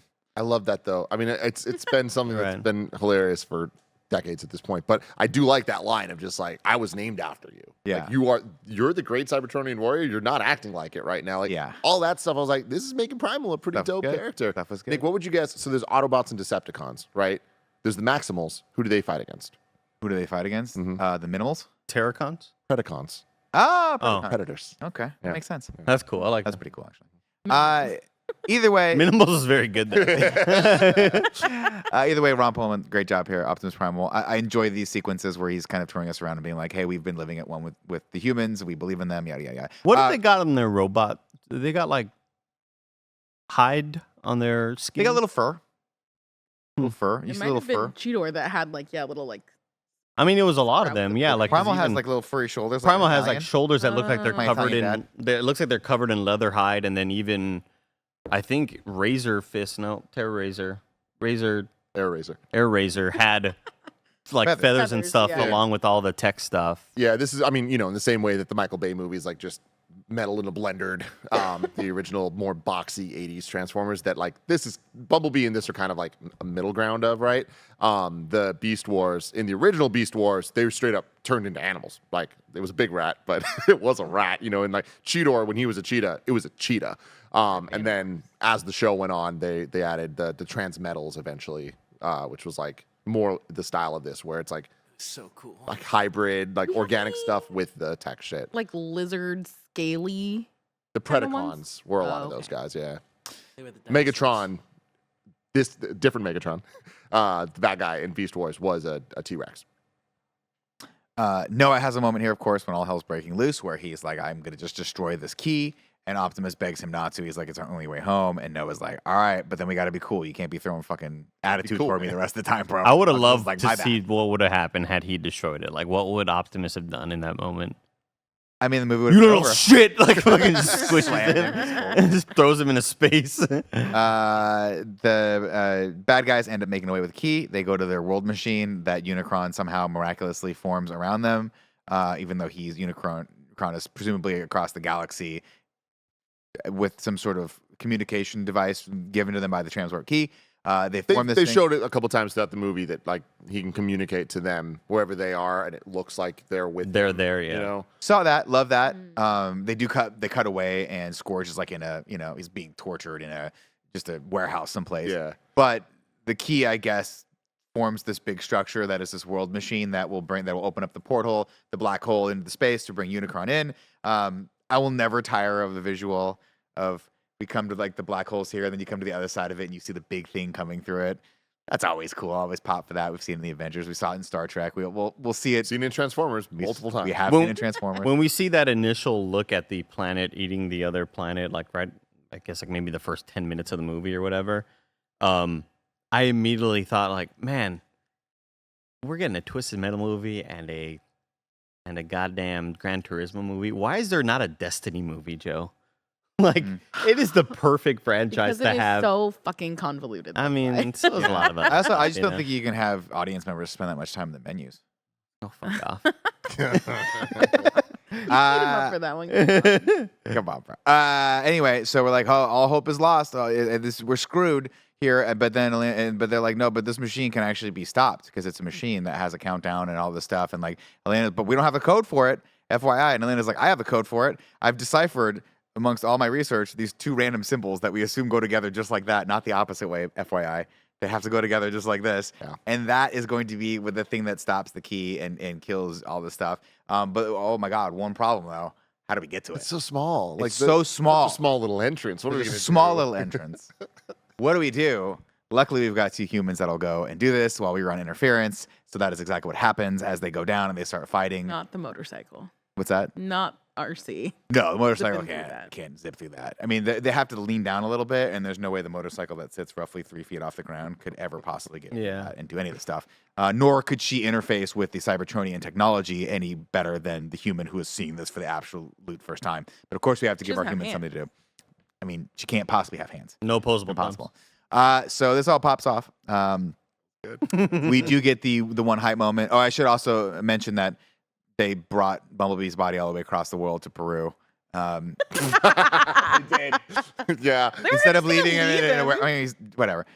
Make sure let's keep that dead weight with us the entire time. Let's put him on a bed of raw energon that we have They have established. so we need much a room massive. in that giant airplane. We really But again, do. like, yeah, like, can you imagine any sort of air traffic control? Just like, we have an unidentified plane over these, over like a no-fly zone or like nothing like that. Just You have to imagine they have the technology to evade radar, right? this isn't just like a stealth ship. This is the biggest plane you've ever seen in your life. Yeah, but man. their technology transform. Their tech. Technology. You're missing that part, Andy. You're right. You're right. They're the past and the future. You're right. Forget everything you know, X-Men. So the final battle starts, and we get a moment that I assume every Beast Wars fan will pop off for. It was nothing for me, but he goes. You there? I can't remember the words. Yeah, no, I'm here. But as they're running down to the final battle, to battle Scourge and all the little spider monsters, He Optimus says- Primal says, Maximals. Maximize. And they fucking transform. And then we get the portal scene lineup of all the Autobots and the Maximals next to each other. And they take turns going Optimus and Optimal, or Prime and Primal go Autobots, Maximals. And then together go roll out. And they all jump down. And I'm like, holy shit. But here's the thing: as me and the audience, Tim, I go, "There's about 7 of them." "Yeah, not that big." Like, because I immediately had the same sort of, I made the same sort of visual connection of the portals sequence where there's a much bigger army fighting, and but it was just very, very kind of like Autobots, Maximals, roll out, And yeah, I think just 6, 7. Oh, I kind of ate back there. It felt kind of underwhelming in a way. It's like, you know what it is? It's like when you walk in to the restaurant to get the table, and they go, "How many people do you have?" And you have to go like, "1." But in this one, you just go, "We have 8." Yeah.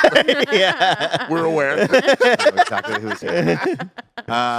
Anyway, this sequence is pretty fun. I mean, there's lots of stuff happening here. It's well choreographed. Yeah. Of course, Lena and It's action you can see. Again, Action you going can back see. to the direction, this is not Michael Bay bullshit. This is cameras following. We see a fight. It moves on to the next. Like, really well done. The transformations and like back and forths, I thought they did a pretty good job with. And seeing the Maximals, like seeing Optimus Primal in robot form, like he looked awesome. Them using their weapons and stuff, like this is pretty damn cool.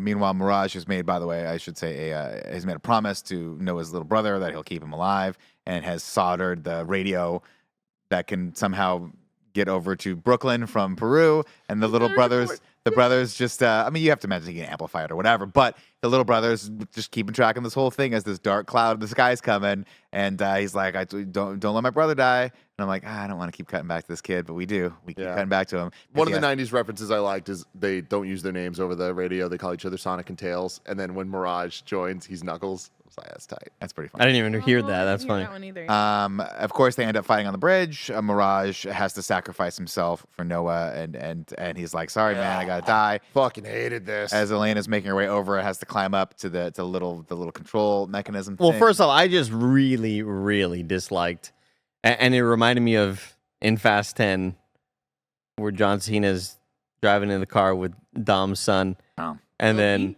up drives Jason Momoa and just like grabs him.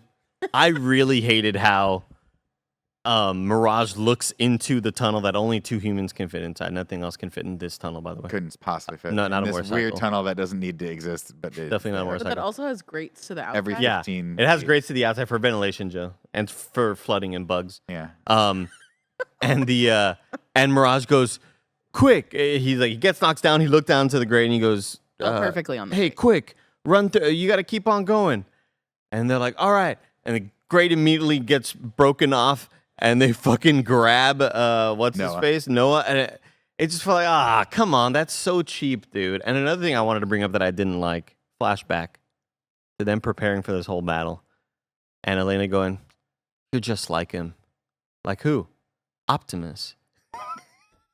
Like there was a dude behind me that just went like it was such a like again, I was not a huge fan of the of her acting, and this line just didn't help her cause at all. So like, you are not a serious character. Like, you're just like him. Like who? Optimus. What do you mean? He's, deep down I know he's hurting inside. Like, it just felt so stupid. I hated it. Bad. Either way, Mirage dies here, and then Anthony Ramos is like, "I'm so sorry, little brother. This time we're failing." He's like, "We don't fail," but he's like, "Well, I'm fucking pinned underneath a 3-ton dead robot, and the sky is getting pretty dark out there, so we're gonna fail." And he's like, "You're stronger than me." And he tells his little brother that, and his little brother's like, "No, you're just as strong as me." It was like, You're like, what's I happening? didn't feel like any of that was. None of that really hit emotionally for me. But of course, Mirage is not dead. Mirage is like, "Hey man, I'm still alive, but you're gonna have to take the wheel from now on," and forms an Iron Man exosuit around him. And the face in the suit looks that was the one piece of CG that I was like, "Oof, that is rough." When it starts going around his hand, I was like, Yeah. That's it. But he's like, "Hey, Scourge, I'm here." And you're like, "There's no way. Optimus Prime can't beat this guy. And you're a little human with an exosuit. There's no way it's going to happen here." But Tim, correct me if I'm wrong. This is a little bit of an homage to like the cartoon where the humans had the exosuits. Right? Exactly. Yeah. Yeah. Like in the 86 movie, Daniel ends up coming in a very similar colored exosuit that we see in this, and it transforms and like does a bunch of shit. Which is cool. Cool little helmet. I was like, man, Mega Man movie would be cool. Hell yeah. They he fight. just really wants video game movies. Of course, Elena's trying to figure out and decipher the code and all this stuff, and she's trying to shut the thing down. Scourge, of course, gets in their way, and it's a showdown between Optimus Prime, Noah, and Scourge. And you're thinking, okay, here it is. He's going to have some sort of thing that he learned along the way to beat Scourge. And no, they just kind of beat his ass and push him into the lava and destroy him, but not before ripping off the badge. Oh, I missed the hype part, though. That's all. we're in the middle of the fight and everyone's surrounded and everything's going to be fucking terrible. The world machine pops up and what do we get? A massive blast of energy that goes around the world and makes all the energon glow and start piping energy into any dead Autobot that might be hanging out. And of course, On a we laying on the stone. rocks. laying on Yeah. a stone, a bed made of energon. And man, let me tell you, then he gets in the old plane whose name I don't care about because we get the Iron Man shot of the doors opening and revealing the character as LL Cool J song starts popping off and it's call it a comeback and he fucking jumps out and man, it's so good. This whole portion of this movie, I'm like, this was worth sitting in this movie. Nick, I need to tell you his name's Stratosphere. Stratosphere, Okay. got it, thank you. Yeah, that's like kind of cool. It is kind of cool. Yeah, this people always get at me of like, man, what do you like? How do you like these movies and not like these movies? And what do you expect? It's just dumb fun and all this stuff. Like, we expect this. You know This what I is mean? what Like, we expect. we expect like these moments. I wish there was more buildup for it to be good. I wish there was like things of like, oh fuck yeah, and then it would put it in an echelon of like actually good movies.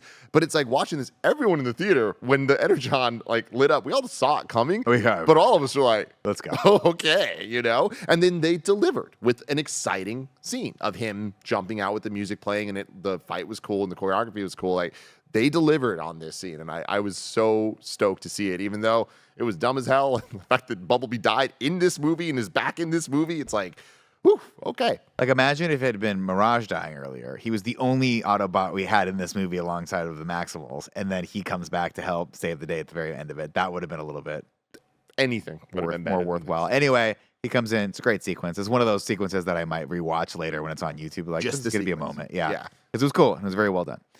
Anyway, they beat Scourge, and they end up turning off the thing as Unicron's coming through, cresting through the massive hole. And it kind of Ew. cuts him off a little bit.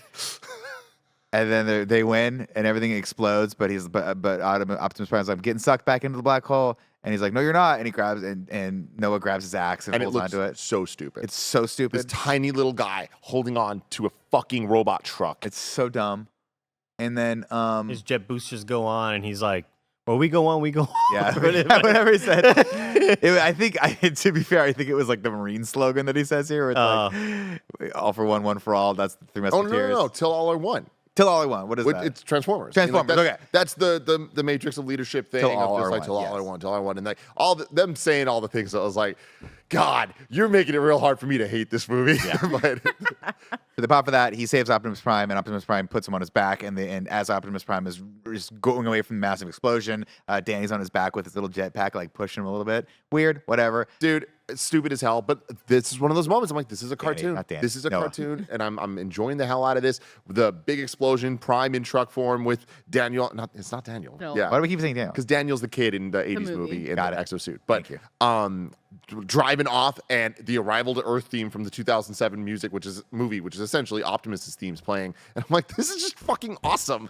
But it looks so stupid. Like the dumb. CG of it, like the truck just like bouncing back and forth. I'm like, it looks like a video game cutscene. I did like the momentum of Bumblebee coming in to be the person to like bring Shift the Optimus tides. back. Yeah, it's because it's like this human with an exosuit was not strong enough to pull him away from this vortex. So Bumblebee pulls him down, and then that's like the strength that they needed, and sort of like the transformation of going into truck form before he lands it. Like that looked really cool visually to me. So he's like, hey, man, look, Unicron, probably not dead. He's probably coming back.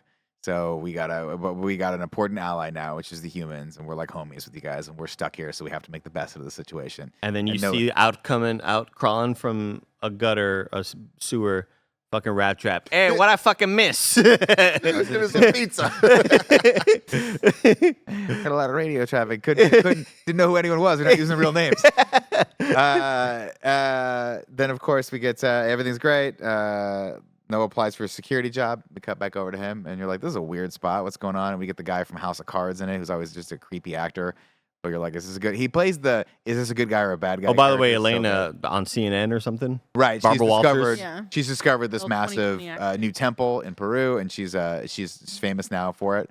And then we cut over, and the guy's like knows everything about him. He's like, "Hey man, you saved the world." He's like, "Who are you? What's going on? What organization?" I work for a secret I didn't tell government you I was in organization. Peru. Yeah, love it. Work for a secret government organization who protects the world. We protect the world. And I'm thinking, right on. It's going to be John Turturro's people or Sector whatever. 7, yeah, yeah. Sector 7, right? Oh, this is a good, cool little nod to Sector 7. He goes, look, man, first off, at this point, I'd be like, well, yeah, I'm hired. I'm taking this job because you guys are next level shit. The door opens. We see the cool tech behind them. This guy, Noah still needs a job, still has to pay rent. I'd have been like, I'm in. But he's like, I'll But play then it he's cool. like, Think about oh, it we're for a gonna hot second." cover all of your healthcare for your brother. And that's how that'll. Great moment, emotional moment. We're like, he felt that with the actress. He goes, okay, well, if you change your mind, hands him a card. He goes, you know where to find us. All right. Turns the card over. What does he see?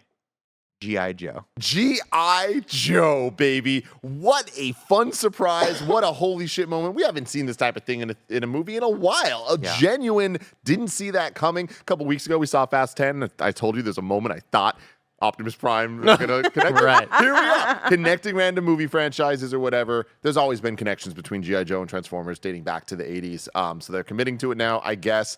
The funniest thing about this, though, is as cool and exciting as it is, I'm like, this is not what I want. I don't want more human characters in a Transformers movie. I do not want. You look at the past couple G.I. Joe movies, admittedly, I haven't seen them. So I don't know if they're Rise as bad of as Cobra everyone was says. interesting, and I didn't watch the Storm Shadow one. Yeah, and then there's Snake Eyes that came out. That's the one I was talking about. Oh, Storm yeah. Shadow. Sorry, not Storm Shadow, Snake Eyes. I didn't watch that one. I don't fucking know. But this is what I want. But it was an exciting moment. Well, when you think back to like, what is your favorite Transformers movie?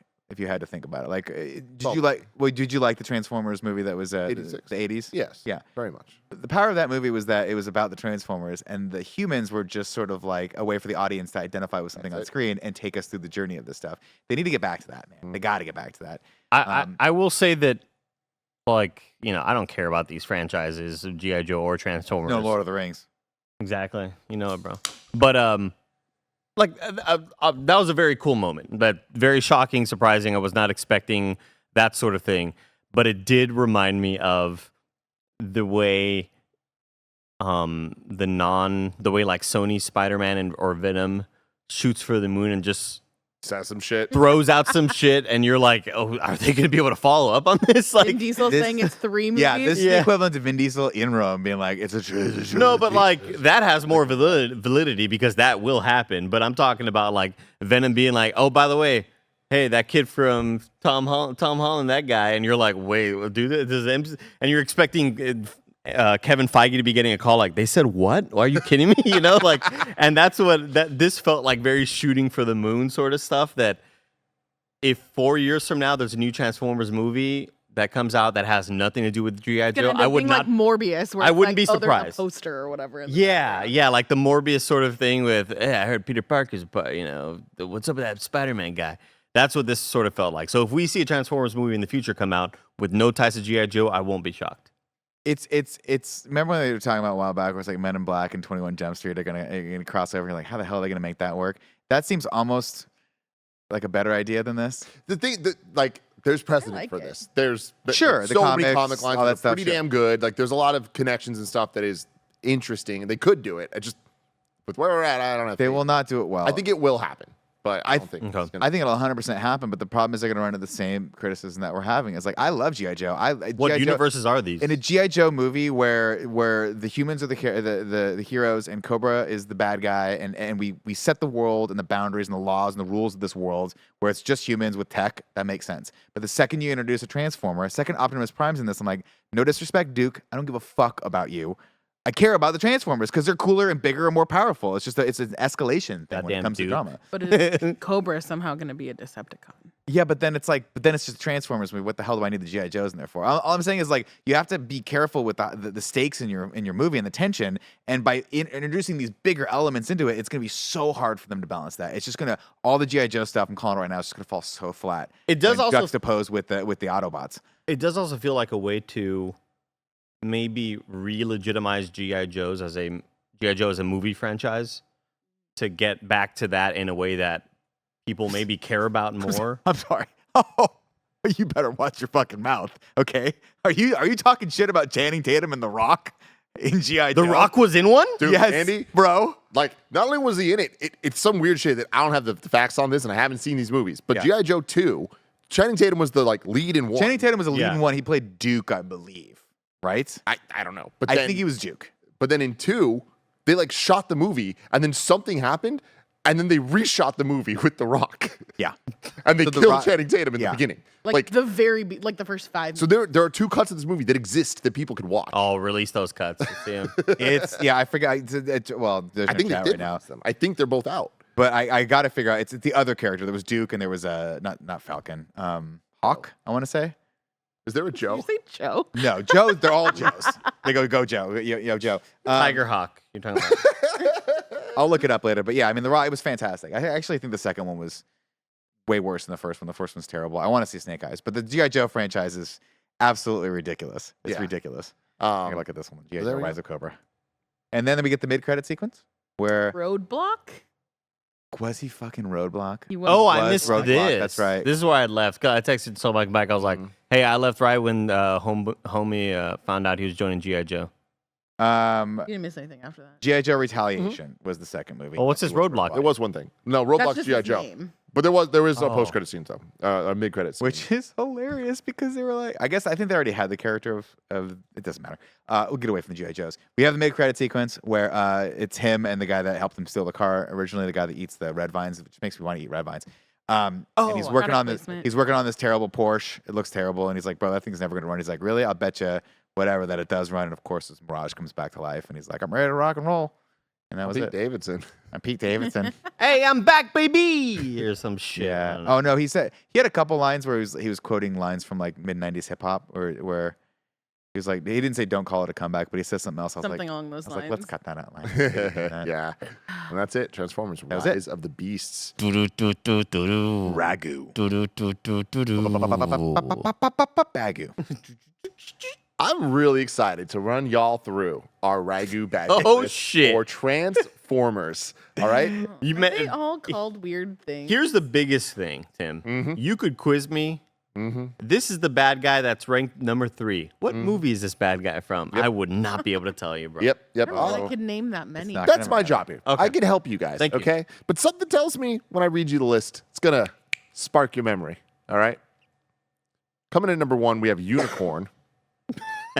Unicorn, of course, from the 1986 animated film. Oh. At number 2, we have Michael Bay, Oh. Shatter, and Dropkick. Gonna be honest, I don't know what that one is. Dark of the Moon, maybe? Last night? Dropkick. Oh, you know what? That's Bumblebee, but Michael Bay wasn't involved in that. Nick might have just been being an asshole and added Michael Bay just because we wanted to talk shit. Fair enough. Yeah. Number 3 is just Michael Bay. Number 4 is Lockdown, Dr. Fraser Crane, and Michael Bay. Number 5 is Sentiment Prime. Again, you know the law. It Mhm. goes down on the thing. That is Yeah. what it is. Yeah, how yeah. autocorrect. Supposed to be That's- Sentinel is it- Prime. Yeah, okay. McDreamy Oh, yeah. and Michael Bay from Dark of the Moon. Ah. Coming in number 6, Michael Bay, making another return appearance. But a different Michael Bay than the number 2 Michael Bay. Mhm. And at number It's 7, a different timeline, Joe. Yeah. At number different 7, multiverse. we have Michael Bay and The Fallen, which is my personal favorite entry on this list. I do love that in 7 entries here, Megatron not named once. It's the Michaelverse, you know? Yeah, yeah. Multi-Michaelverse. So Man. where do we want to put Unicron / Scourge Scourge. and the Terracons? I'd say pretty high, Yeah. honestly. Like, Yeah. I'd go over the second version of Michael Bay. But that's still kind of low, isn't it? I Yeah, mean, I put it at number 3. you go number 3. Oh, the so you first think the Bumblebee iteration. bad guys are better? Because I don't. I think that this is number 2. I don't think it's as good as Unicron in the 80s movie, but I do think that Shatter and Dropkick were so whatever in Bumblebee, Yeah. and it should have been Starscream, and it wasn't. So Mm. I mean, the right. thing is, Scourge was great. I don't know. I thought he was okay. Like, I didn't really. I wish that there was more of a character. I wish we had maybe more time with him, because at times he did feel like it would have been cool to kind of sympathize with him more, of him getting, Unicron making him feel like a little jackass every once in a while. I just don't feel like there was enough there for me to really be like, that's a cool ass bad guy. Aside from the pulling the logos off. Which The logos thing is cool. that's kind of, to me, that alone puts it pretty high. Yeah. And the not saying fact that it's it's good. a You're planet probably that eats right. other planets. Come on, Cool. man. I'm mean, still I'll put it going number to put him at number 3, even though it doesn't matter. I'll put him at number 2. All right, what are we putting down here? Nick, you get to decide. Sounds like number 2. No, but what words Scourge am I writing down? and Unicorn and Michael Bay. Because let's be honest, Michael Bay still his presence still felt. Or do in we these put movies Elena? And has fucked everything. Is she the real villain Fuck of this it. movie? I'm putting Anna Elena too. And Elena's character. If Michael Bay everything. was here, I feel like I would have enjoyed it more. I'll say that. Man, I gotta go back and watch G.I. Joe: Rise of Cobra. You don't. This movie slaps. I You know promise you, he's Nick. going I to. promise you, at one day we will do G.I. I Joe. can't. I We can't better do wait. Hobbit if we're doing G.I. Joe interview. Do you want to do Hobbit? You're the reason we didn't do Hobbit. I'm watching Hobbit right now. I want to rewatch. I think we should do The Hobbit because it'll be good content to make fun of. One day. 'Cause, like- we have a busy summer. Because But look, like honestly, that's what I'm missing about this. I wish this movie was god awful and terrible because I feel like we would have had a lot more fun making fun of all the bad stuff. And like, I love it's a just bad we're movie. doing our audience a disservice by watching movies that like, you know, you can give or take. Everyone, yeah, sure, it's fine. It's not too bad. I wish this was like god awful so that we could laugh at all the terrible things. And there just wasn't enough terrible stuff here. That's fair, but let me just explain this to you. Sure. Dennis Quaid plays General Hawk. We got Channing Tatum as Duke and Marlon Wayans as Ripcord Oh, of in course. G.I. Joe. Is Rise Ripcord of a Cobra. Transformer? No, these are all G.I. Joes. Oh. So No how dare you? Transformers. Watch Ripcord watch- sounds Unless like a they- Transformer. they're all the same. At the end of the day, whether it's G.I. Joe or Transformers, they're toys. We're just talking about toys with cool fucking names. Yeah. We have Tigatron and Air Razor and Ripcord all next to each other, just hanging out, Pull the banged Ripcord, against each other. What's up, Kev? Oh, Because I could see a universe where the G.I. Joe are like transformerized. yeah. I think And, like, that's what Rip- we're gonna get. Well, And Ripcord's in just most like a of the stories, parachute. they kind of do a thing where a G.I. Joe teams up with a Transformer. Oh, So they're okay. kind of like partnered in Gotcha. ways. excited. I mean, isn't that basically Doomy? Josh Duhamel? Wasn't he basically a G.I. Joe? Pretty Basically, much. yeah. And weren't all those scenes super excited in those movies? Where Miss- we I didn't miss give a Josh shit Duhamel. about anything that was going on Doomy. there. Josh Duhamel did not know what movies he was in, man. He was just like, I'm going to play this super serious. It's Josh Duhamel cared about one thing only. Looking How does my good. hair look? Yeah, he looks so And it looks so He good. looks incredible all the time. It's time to rank the Transformers movies. Currently at number 1, we have Bumblebee. Number 2, Transformers from 1986, the animated classic. Number 3, Dark of the Moon, the third Bay movie. Dark of Number the 4, Moon. Transformers 2007. Number 5, Age of Extinction, which was the fourth. Number 6, Revenge of the Fallen, which was the second. And number 7, The Last Night, which was the fifth. Can I start the bid? You may start, Nick. I'm going to start this at 5. I'm going to put it right underneath the Shia LaBeouf classic 2007 Transformers. Right? Is I could not agree with you more, Nick. Wait. Yes. No, Yeah. you're correct there. You're correct yes. there. Yeah. And I'll say that because that was in that movie. I remember the character dynamics between Megan Fox and Shia the Boofinator, Mhm. and And that's the parents were great. memorable. The parents are great. We had some interesting moments with on him, you know? Optimus Prime stepping on the flowers and all that stuff. That movie was at least fun, albeit horrible Yeah. in moments and just a hot mess. But it was fun, and they were trying to do something sort of like that. And I think this movie doesn't quite hit that fun factor and memorabilia factor, memory factor. What you get what I'm saying? Memorable. factor. Memorable factor, not memorabilia. I definitely put this at number 5 as well. I think Transformers with the Boof in 2007 was very much a product of its time. It reminds me of watching an X-Men movie back then. This is sort of the proto superhero movie, and Transformers is kind of like, we don't quite know how to make these really, really great yet, but we promise we'll get there one day, and they unfortunately never did. But I think that there is still somewhat like of a magic there. The first time you're seeing these things, every once in a while, I see these Twitter threads of like, remember the first time we saw this Transformer on screen? Dude, come on. Like, these reveals were really badass, and the CG holds up extremely well. I would put this at number 5 because this just doesn't have, again, Age of Extinction, Revenge of the Fallen, Last Night, those are all movies that are like god awful. I'm pretty sure I didn't like part 3 either. I think these are all, or rank number 3, Dark of the Moon. Dark of the Moon. I feel like I didn't like Enjoyed any moments of it. I feel like I didn't love anything past number 1, right? But yeah, this movie just unfortunately doesn't do anything too special. Here's the thing. What's the thing? I wasn't on any of these. Sure.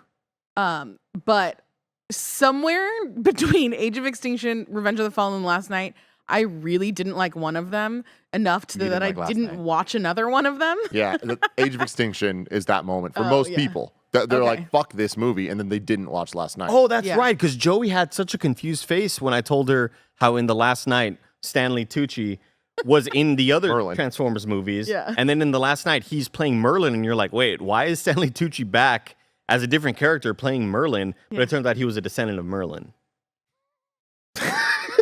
Total, all true, all true. This is one of those moments where it's like, Andy could be fucking with me and I have no Is that idea. before or after the Nazis? Oh, it's before they fight the Nazis. Yeah. Yeah, because Yeah. this is like medieval dragons time when dragons existed. I was Same just movie, bringing though. Up, yeah, I was Same just movie, bringing up yeah. in that movie, Yeah. like- So yeah, I'm gonna put this at 5 because I don't even want to attempt to untangle 5, Yeah. 6, and 7. It's smart. Yeah. Yeah, going into this, director of Creed 2, follow up to Bumblebee. It's in the 90s. We're actually getting Prime. We're getting the squad. I was like, I am very hopeful for this movie. I didn't think it was going to be better than Bumblebee. I was hopeful that it would. I was hoping it would be top 3. It is not. But I am more shocked than anything that people have been asking me, is it better or worse than the Michael Bay movies? I would have never in a million years believed it's right smack dab in the middle. You guys are spot on the goddamn money. It is number 5 with a bullet. It is not as good as 2007 or Dark of the Moon in pretty much any way. And that's a very sad thing to say about a Transformers movie in 2023, following up Bumblebee. But yeah, lock it in. It's number 5, baby. But it is so much better than The Last Night and Age of Extinction and the majority of Revenge of the Fallen besides the Forest Spider. And you get into that sort of spot where you're like, those movies are so bad that they were like, they made you laugh at how bad they were. Like I remember cackling because for years I had heard Nick make this. Oh my The god! I think I Wire? just sound Oh, okay. Transformer. And I'd heard that line so much throughout working here at KindaFunny that I never knew it was actually in the movie. I thought it was Nick just doing a, hey, I'm Mark Wahlberg, and we're here doing an review, and we're talking about Transformers. So when I heard Mark Wahlberg utter the line, oh my god, I think that's a Transformer, I fucking laughed so hard. And like those movies have a lot of moments of this is so terrible that Just I'm that one. Just Age of Extinction. I don't know, man. Last Night. Name one thing that's like that in Last Night. Well, like but moments that are so bad that you laugh at, like this is terrible. Like I couldn't even do that in this movie. I'm with you there. Because nothing is like that bad. Yeah. Yeah. Hey, what was his? I'm trying to find his name before we leave. In Age of Extinction, Oh. Cade something, wasn't it? Yeah. Yeah. Dave Just the- Yeager. Cade. The And name with that, alone. everybody, let us know what you think about Transformers Rise of the Beast in the comments below. Remember, in just a few short days, we will be ranking, reviewing, and recapping The Flash as part of our DCU on the farewell tour to the DCEU. Still have 3 movies left, but hey, we're ending this thing soon. But until next time, KindaFunny, roll out. let's go.